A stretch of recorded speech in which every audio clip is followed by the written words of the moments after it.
এবার তিনি মন্ত্রীর ভূমিকায় তিনি অবতীর্ণ হলেন। মন্ত্রীর দায়িত্ব কি?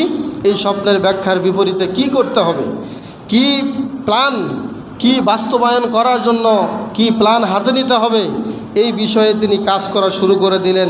তিনি সবাইকে রাত জেগে তিনি মানুষকে এমনভাবে তিনি সব মিশরবাসীকে একত্র করা শুরু করলেন, যে রোডম্যাপ তিনি দাঁড় করিয়েছিলেন তিনি তার কাজ করতে শুরু করলেন। 21 বছরের একটা পরিকল্পনা তিনি সামনে নিলেন, নিয়ে সঠিক তার এই কথা অনুযায়ী, তার সিদ্ধান্ত অনুযায়ী শুরু হয়ে গেল প্রথম 7 বছর।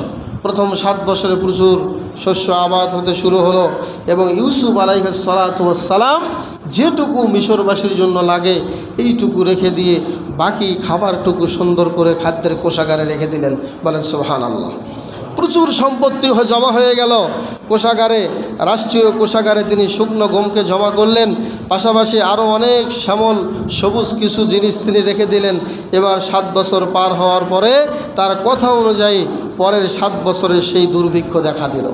কঠিন দুর্ভিক্ষ, কোনো শস্য হচ্ছে না, কোনো বৃষ্টি বাদল হচ্ছে না, মানুষ খাবারের চোটে এদিকে ওদিকে দৌড়ানো মানে শুরু করে দিল, মাঠ ফেটে চৌচির হয়ে গেল এবং কোনো রকমের খাদ্য যখন কেউ পাচ্ছিল না, পুরো মিশর, একেবারে মিশরের যেই নদীটা আছে নীল নদ যেটা আমরা বলি, এই নীল নদের পানিটা পর্যন্ত শুকে যাওয়ার উপক্রম হয়েছিল। বলেন সুবহানাল্লাহ।